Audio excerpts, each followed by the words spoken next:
I'm starting to see this undercurrent, growing undercurrent where like, oh no, I want something meaningful to engage in. I want to be better that I listen to this, not just that this made my butt shake. I come from a family of entertainers, so and my dad was a radio announcer. That's what he did for his day job. And he used to bring home these promotional copies of records. And the first one he ever brought home to me at, I think it was 5 years old, was Queen News of the World. And it blew my tiny mind. And after that, I started getting into ELO. I got into Yes. And these were bands that were kind of not necessarily current at the moment, but there was something that wasn't present in music that I liked about it so much. And so that kind of set me on this path backwards in time as a kid through Pink Floyd and bands like that. And I really decided I loved concept records. And so that was always part of that was the water I was swimming in as a kid. But as I grew up, I wasn't sure, as I became a teenager, if this was like actual, I was kind of realistic about it. I was like, yeah, there's such a small chance that this could turn into a career or anything like that. So I always had this I was trying to find a side job that I could be happy with, but I never could. It didn't matter what I did. It was like, it always came back to music. And I was like, I have to find a way to make this work. Well, Dirt Poor Robins kind of came about because I was like borderline homeless. And I was always bumming rides off my friends. I lived in a pretty bad part of town. And they were going to audition for this musical. It's like this nationwide search was going on. And like they had found everybody but the male lead. And I was like, great, can you guys drop me off somewhere on the way? And they're like, no, come audition with us. This will be hilarious. Just kind of, just anyway, audition with us. It'll make us feel better. And it was a strange audition for a musical because I've actually auditioned for musicals before. And it's normally this kind of panel where there's like 4 people sitting there staring at you and there's no one in the audience. Well, this was in an old church in New England. And all of the guys waiting to audition that had driven in were all sitting in the same room watching each other audition. So there was like this serious tension in the room. And plus it was kind of this reverent environment and whatnot. But when I got up to audition, since I had no aspirations of being in it, I was quite comfortable and just tried to make my friends laugh and try to crack the people up and try to have at least a story to tell. And I kind of goofed my way through it. And then the next day I got a call and they're like, hey, congratulations. You got the part. And I was like, I got the part. Like, what the heck? Like, I had no intentions of getting the part. And I think that I probably got the part because I had no intentions because I had zero nerves. And I turned it down flat. I was like, no.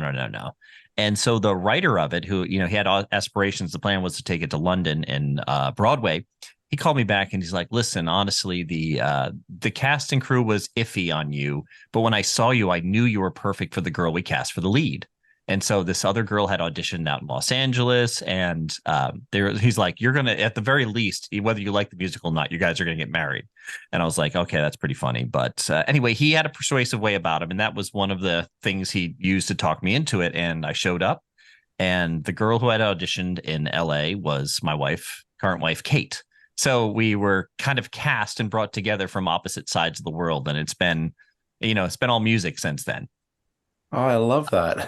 It's kind of That's a fun great story. story. Yeah. We're going to be married 25 years next year, God willing. And, so one of the things I was going to say is funny because we formed Dirt Poor Robins a few years after we were married and we were living in Providence, Rhode Island. And the funny thing was, I just looked this up on Wikipedia the other day, is that apparently there was something in the water going on there because like a number of kind of proggish bands launched then. So apparently the Deer Hunter was forming at the same time we were.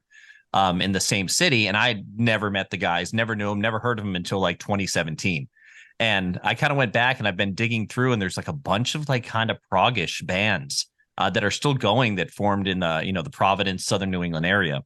So I thought that was interesting too. I was reading up on that the other day and kind of cracked me up to find that out.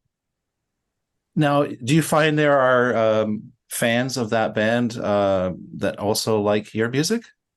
Yeah. Oh, well, something happened where there was this song we had done on this record called The Raven Locks, and people were like, oh, I think they're ripping off the Deer Hunter here. And then everybody looked, and the Deer Hunter song came out a year after ours.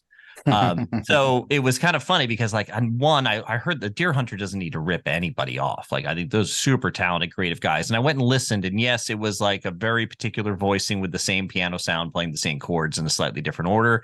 That happens all the time. That's the breaks. That's music. This is what the world is like. it doesn't mean that they were indirectly influenced or even directly influenced. It just happens. And so it was quite fortunate for us because at that time, I think we gained a lot of that audience because there were some subreddits and, we weren't really doing our thing full time. We weren't touring and we were just slipping it in around me working with other bands and doing work for like film and television and things like that. Because I noticed actually it was only recently I remember someone was mentioning the Deer Hunter and your music, and I thought, there does seem to be some connection, but it's the same with lots of different bands. I mean, they tend to kind of congregate a little bit in some sort of areas. It doesn't mean necessarily they're feeding off each other, but they just sort of fall into some certain categories. What are your thoughts on that as far as the zeitgeist? Like, how do you write music? How do you approach your music? So it's hard. One of our biggest obstacles has been that we've kind of been a band's band, which happens to a lot of prog bands. It's like one of the kiss of deaths. And people have a hard time. Like, I think it's difficult for a band if you're doing something specific, but people don't know how to describe it to other people. And so it's been a great benefit to us to have other bands that are like, they're not close enough to really be like, like we're brother sister bands or something like that, but close enough where someone could say, oh, if you're a fan of this band, or if you're a fan of this type of film, or you're a fan of this thing, you're probably going to like Dirt Paul Robbins. And so that's really the only way we have to describe ourselves, because we will genre shift from record to record. So prior to this record, the one we're doing right now has got a little bit more like synth prog influence to it. And definitely more like leaning on like the pop side of like, when Rush crossed over into pop, not that they were trying to make a commercial move or something like that, or yes, all my favorite songs are always the catchiest songs by these bands. I wasn't really into like the, I don't know, kind of the self-indulgent musical aspect of prog, unless it was telling a story that I could follow. I wasn't interested.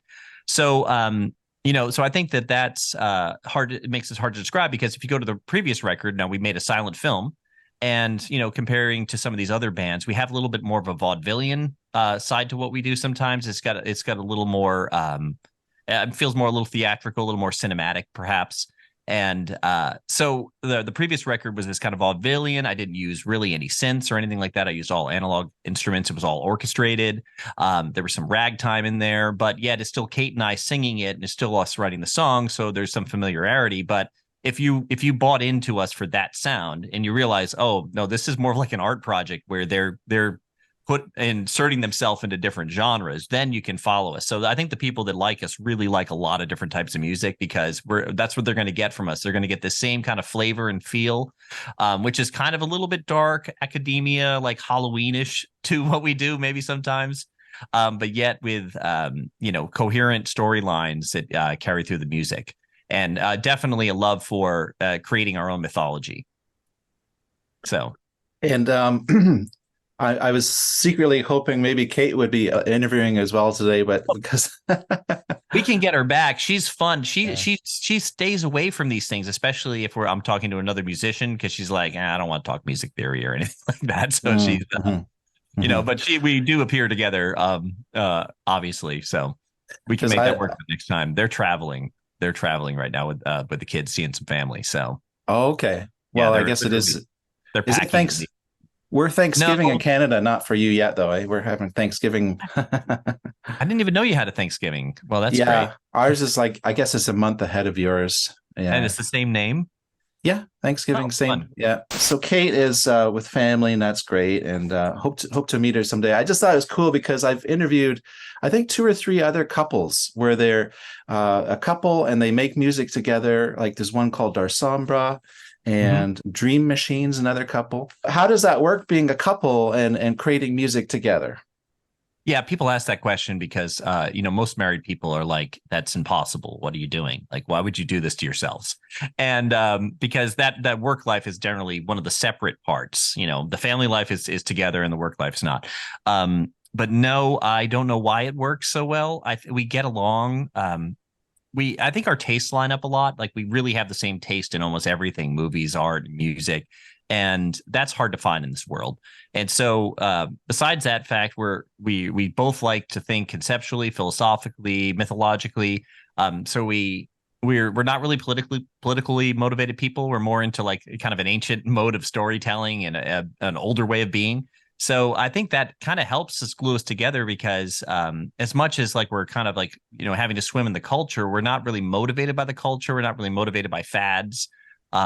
And we're not really attention seekers as much as my personality and maybe like some of my appearance might give people that idea.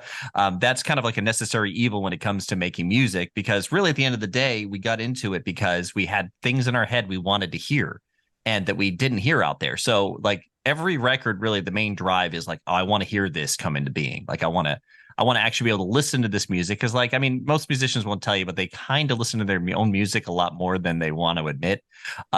So like there's that cycle of making the record and then really like kind of enjoying it for yourself and then forgetting you ever made it and listening it again a couple of years later. But that's always the drive. It's like we have this drive to bring something into being, and that kind of pushes us along. And so instead of like this, people think of like when you have conflict, you have this head-to-head relationship where you have different goals and you're going against each other. I think like Kate and I seem to stand side by side. We're looking at the same goals and we're moving towards them.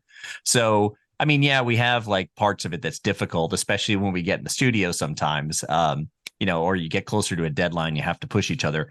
But outside of that, I think it's really, it really goes smoothly. And it's actually something that makes us closer working on it together. So I don't know how that happened, but I'm conscious of it. And I'm trying to keep that environment like healthy for us. So far, so good. Also, we don't tour really much. So because we have so many kids. So it's Oh, really? Okay. Yeah. You have a big family. That's terrific. Well, Yeah. 4 is big for some people, but that's what we've got. We have 4 kids. Oh, that's great. That's great. And are your kids musical at all, or? Yeah. So I made a film last year. I alluded to that. So we had been making these concept records and we'd been making art and things to go along with that. And then I would kind of like tell the story on the inside for people on our Discord and people who are really following us who wanted to know the exact story. But sometimes I think that spoils the fun of like some of these concept records, is like the vague coherency and let your imagination like fill in the gaps. I think that's pretty cool. I think that happens well with like, an album like OK Computer by Radiohead or, The Wall by Pink Floyd. You don't really know the whole story. But sometimes we tell the story for people and that's fine. So anyway, we decided that wouldn't it be cool if we made a movie and if it was a silent film, because the story took place in the 1920s. If it was a silent film, we could put our music straight over the film. So we did that. The film is called Queen of the Night. Is premiering in the St. Augustine Film Festival coming up, but it's actually available for free right now on our YouTube. So one of the things is like there were parts for kids in the film, and I was like, my kids are all in theater and in musical theater, and I was like, I don't know about like these days, like directing other people's kids. Like parents can be so touchy and it's so particular. And I was like, my kids, I can just threaten to take their allowance if they don't want to do the scene. No, they all willfully participated. So if you want to see our family in action, like Kate plays the Queen of the Night that appears later in the movie. I play this dad. I have a small part because I'm directing most of the time, but our kids are front and center in the film as well, all 4 of them. Okay, I'll link it below. It sounds fascinating. I haven't checked that out yet. So you and your wife have a good, you share a vision kind of. You're kind of a visionary band, I would say. Your music is not like a couple who are like just grab a guitar and start playing like some folk music or something. There's a much grander vision to what you do. So how do you guys songwrite? How does that all evolve? So when we met, Kate, I think, was definitely the stronger songwriter. I like was one of those dudes that just like didn't listen to lyrics like at all. And I never would have considered myself a lyricist. I always struggled in essays and things like that. And she had this wonderful knack to kind of like, condense an idea into one sentence but not make it obvious. It was poetic still. And I was like, oh, I want to learn to do that. So she started working with me on that. And I was more the melody music writer. And that was our role early on. But I went out and did so much writing with other bands and other people professionally that eventually like that kind of became my responsibility in the band. Kate is more like, she functions, we will do co-writes, but she functions more like the muse or like the one who says no, right? Like she's like, I'm like, what do you think of this? What do you think of this? And she's like, no, yes, no. Like, so she gets this kind of, she kind of gets to have her cake and eat it too, and that she still gets to participate. And I kind of carry the burden of most of the recording and the writing. But she's like, she's always there, even if she didn't comment on a song, because I'm trying to write a song that she'll love too all the time. So that affects us. But the storytelling part of what we're doing is a big part of what we're doing, because a lot of the messaging in our music, if there was an intentional message, it just seems like we seem to notice that there was a goal in what we were writing after the fact. And a lot of it is trying to steer people out of this kind of crazy, polarized political world and up to something higher. So you have a better perspective on it, so people aren't lost in their day-to-day lives, like constantly battling other people who don't like line up with their opinions completely. And so a lot of the stories about that. So, for example, in 2019, I wrote a story called Dead Horse. It was our record before Queen of the Night. I could feel like something was coming culturally. Like I was like, oh, like there's something about to happen. I remember we were sitting around, early in 2019, and I felt like the need to like really like push, like, and have a song that like kind of told this dystopian future where people were driven out of relationship and isolated, and how that happened in the world. There was this series of pandemics and things like that. Now, I'm not going to get into like, pandemics or anything political about it, but it was amazingly timed, because like March 2020 rolled around and we had the soundtrack for the scenario. Literally, if you pull up some of the songs, there's songs like called But Never a Key. And there's a song called It Tore Your Heart Out. Like, these songs are directly like written before, recorded before, and directly addressing the exact scenario we went through in 2020. So, it was really interesting because, I mean, for us, we kind of see things like, I mythologize everything. So one of the things you could say is like, when you look at old mythology, it might not be true that there's a Zeus, right?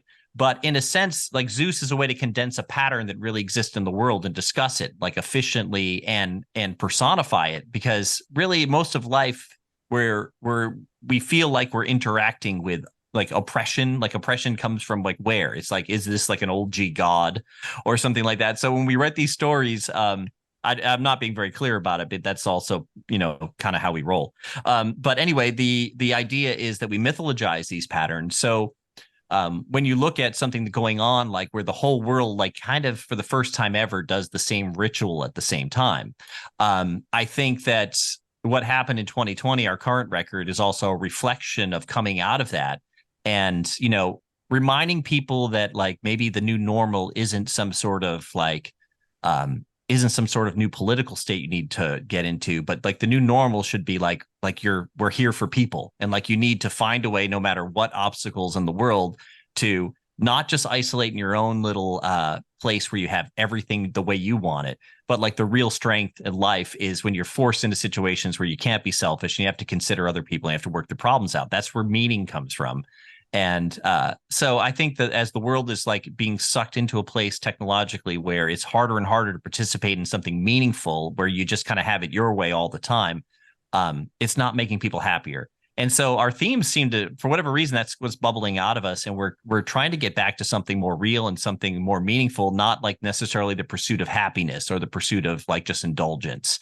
Because I think that just it, if we pay close attention to other people and how that does in their lives, we might notice the way it's kind of killing us inside, the way we're not moving out into the world and making, and building relationships and actually adding to the culture and the environment. Instead, we're just kind of sitting at home and sucking on it like a leech.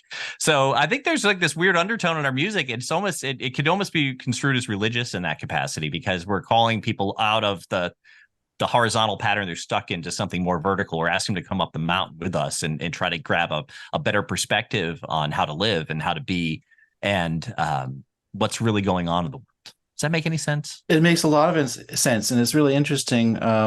It kind of reminds me how we're very privileged, all of us who are living right now on planet Earth. We're at a obvious pivotal moment of human history. I mean, there's so much going on, and it's especially interesting, talking with other artists or songwriters and all that. And I think it's easy to forget that creating our art or music can have a real impact and move thought in a different direction. Yeah, that's really cool what you're saying. Well, I mean, that's what culture is. You know what I mean? Like culture. The problem is that people's attention spans are so short, Dean. Like, and what actually, so I tell the story. I think I just told on another podcast, but I had a chorus teacher in high school, and whenever we'd get out of hand, he would just shout like something like, obscene or something like that. He just shouts sex and everybody would stop talking and look at him, right? And I feel kind of that's like what our culture's doing, is like, is that when you and most people who are in Prague are very aware of this, like in these circles, because they're looking for deeper meaning, philosophical meaning in the music. They're trying to use music to not just be the soundtrack of their life, but to help them, to help give a voice to maybe things they haven't put into words, or at least a stronger feeling to back that up. And so, but our culture, it's hard to blame people, but there's such a lack of poetry. It's just people go right towards the most salient thing first, like what's going to get attention. I mean, we could look at like Cardi B and stuff, not to, judge her or criticize her, but her music, it makes sense to me why she's doing that and why other people are doing things like that, because it gets attention. At the same time, it's kind of a cheap shot. It's kind of like, I understand people don't have these attention spans, but we're trying to give people like a reason to pay attention for more than 5 to 8 seconds in music too. Not that we're sitting down in the studio and it's like, hey, let's write something that someone will pay more attention to than 5 to 8 seconds. But at the same time, like by trying to infuse like scrutinizing every word we've written when we're done to try to add more metaphor, more poetry, more coherence, and same with the music. So the music is really supporting the subtext of the song. When we're done writing it, we go through and we try to infuse all this in, and hopefully that gives people enough layers, like a 3-layer, like a 3-ring circus, to always have something that's funneling them back, their attention back in. Because I don't know how else to compete with the culture. I don't want to just write like 2-note melodies and just play over loops that are great.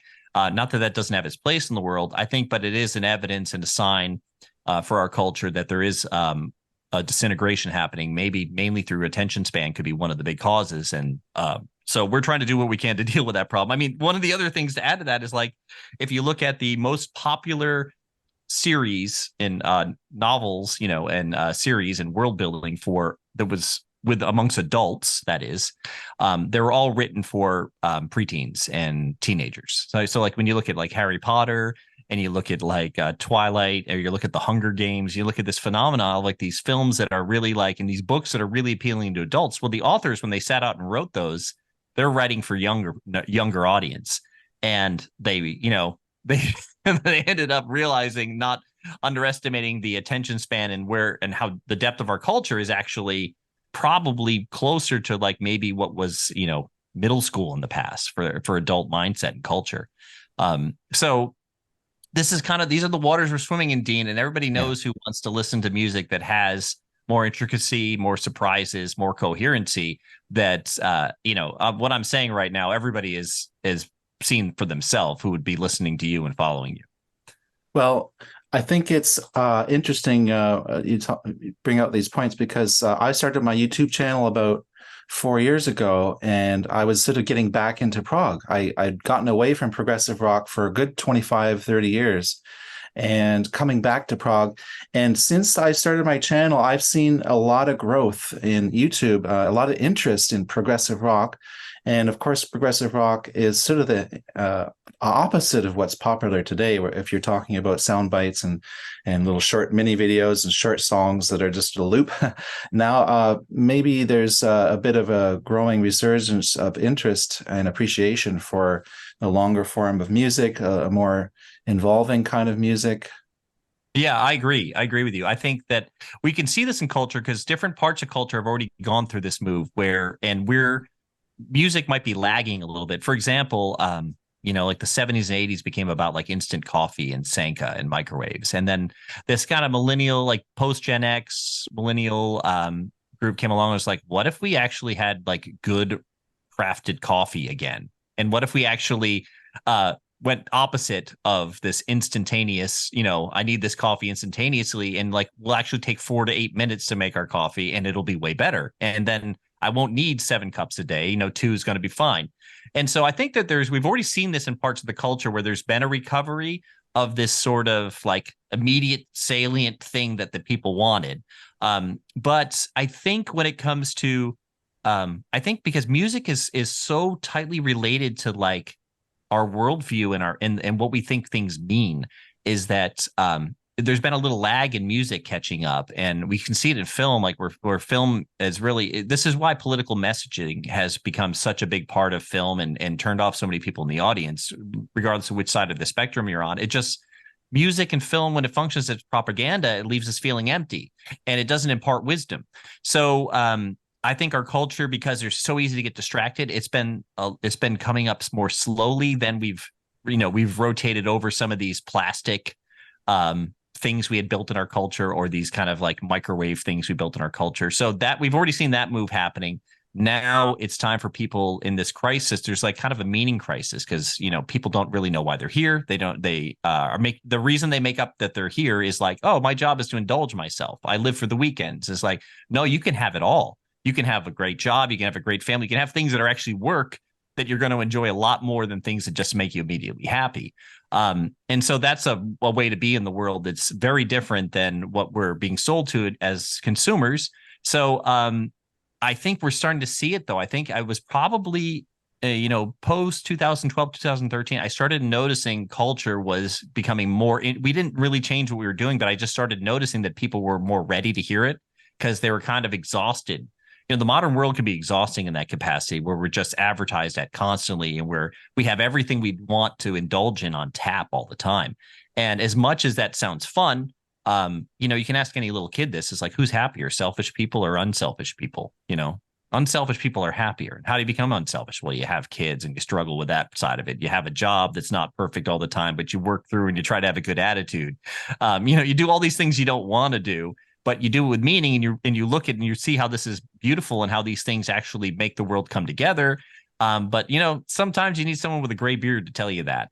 But that's kind of I think what's happening with music right now is that I'm starting to see this growing undercurrent where, like, oh no, I want something meaningful to engage in. I want to be better that I listen to this, not just that this made my butt shake. Now, I wanted to circle back to your band and what you're doing right now. Yeah. You mentioned you had a silent film recently, and that came out last year, but it's still on its move forward. So we kind of were waiting for this content drought to hit the streaming services before we pitched it. Because there's a big strike going on. There's going to be a lull in new content. We're going to get a lot of old content next year. It's probably 4 to 5 months away still. So we're hitting film festivals with our film, and then we're hopefully going to get it on a streaming platform. But either way, I want to make it free for people on YouTube. It's free right now. So our new record is not going to be released in that capacity. It's more like a standard concept record where there's album art and some other peripheral things to go along and support the idea. But the record's called Firebird. And again, it's another kind of dystopian apocalyptic story. I don't want to get into apocalyptic literature, but I love apocalyptic literature. It's an ancient tradition that's been around forever. And in apocalyptic literature, it helps you see the small mistakes we're making as a civilization, because over time they exaggerate and blow up and take over. So like, small errors you make, like let's say you decided I'm only going to brush my teeth once a week, right? Now you wouldn't necessarily feel the result of that after 2 weeks, except for people might not like your breath. But, but in 10 years from now, it's like your teeth are, they're going to hell in a handbasket. It's like, so what have I done wrong? It's like, so apocalyptic literature has always had this way of sort of like, hey, like this is our trajectory. And some of this, if we keep going forward, we're going to head straight into a cliff. And I think these are wonderful storylines. Like why this is the same reason why zombies have had a resurgence, because everybody's afraid that half the world is trying to take over their mind and force them to act the way they do. And so these stories there's a reason we're interested beyond the fact that zombies are cool or dragons are cool or vampires are cool. So in the story Firebird, we're kind of dealing more with these things. It's this politicized world where psychedelics are being used on the population to control them. So there are psychedelic elements of the record. And the story, I think, that we came up with it might offer some insight to how to step outside of this, in a way. Like, not that that's really the point of the story. I think the story, like the main point of it is like really to engage the person and have them feel something and have a deep experience with it. At the same time, I think people might be able to walk away with, a better sense of, what's a better path forward in this world than if I just keep going, the way the culture's going, for example. And also, I have to comment, your graphic is very consistent. The graphic look of your band, the cover, their website. I really love the graphics. What's the story behind the graphics? Well, Kate and I are both visual artists, so it was big help. So the first job I had was in graphic design. I won a couple of Ziff Davis awards, which are kind of like the Grammys for graphic designers. So this is actually my first thing I ever was before I was really my identity was as a musician, was as a visual artist. And through the years, we've made a lot of friends with other visual artists. So we kind of collaborate on their stuff. I'll offer stuff for people. So the final album cover for Firebird, it's at the beginning of all of our lyric videos right now. When we put that to vinyl, was done by a guy named James Flames, who's a friend of ours. And so we actually didn't do that one ourselves. I do the lyric videos myself. So I'm doing something on this project that's kind of controversial. And when it comes to the art world, especially as an artist, is people have this real aversion who are working on art to AI art. And but it's part of my story. So I'm integrating it in a very human way. So I'm kind of playing with this is our art, this is us, and here's some AI art, and it's all smashing together in which is which and trying to blur the line. Now, every once in a while, because it's, especially on Twitter, someone will just come along and they'll blast you for this, and they think you're being lazy somehow. I'm like, you don't understand. This is like twice as much work because I don't understand how to use this stuff. And AI art is beautiful of a thing it can make so quickly with just a simple prompt. If you're an actual art director, it is entirely unruly. It never puts things where you want to. It never the coding language to actually get it to be more consistent really doesn't exist yet. So it's like a wild fire hose, and you're trying to get a drink out of it. As far as I'm concerned, I don't think people should really panic about AI. Because this is a longer story, but I think with AI that people, no one's mad that a forklift can lift more weight than them. You know what I mean? But then when the computer can replicate what seems to be human intelligence, like they get upset about it. But like, listen, it's cheating off the test. It's not actually intelligent. It doesn't have a body with all these experiences. It's cheating off of our intelligence. And so it needs us more than we need it. And still at the same time, there's a way to insert enough humanity into it that someone can appreciate the difference between someone who's using it arbitrarily and someone who's using it with a direction. So I probably won't stay using AI art after this project, but I kind of had to do it. And I kind of almost like that it's annoying some people because I don't know, some of the best things in life that I've learned have been things that have been kind of annoying, or some of the best artists like growing up, it's like, oh, Cyndi Lauper's voice was amazing, now, but at first it was annoying and it took you a second to get over that. And once you got over it, it was actually the thing you loved about it. So I'm okay with getting under people's skin a little bit with music too, because I can't just always present you with what you hoped and wanted to hear. I have to present some discomfort for you. So now there's some mystery, there's some surprise, and there's some subversion, which is actually what makes life entertaining. So much. I'm so grateful, Neil, that you spent time with me and talking about Dirt Par Robbins. All the links will be down below, everybody. And anything you want to add before we wrap up?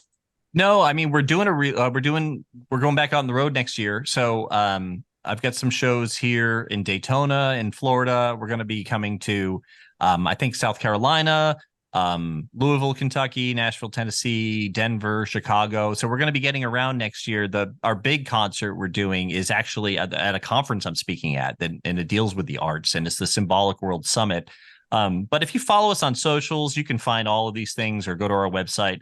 You can find out where to find us, or, what projects we're working on. But I have a feeling if you like, people that like you and what you're covering here, is our stuff's going to make sense to them. So I don't really need to sell it. They just need to bother to go and look at it. That's awesome. So much fun talking to Neil, and all the best to your wife, Kate, and your family. Hope you have a great Thanksgiving this year. And we're having a good one here in Canada. So we're signing off, and thanks again.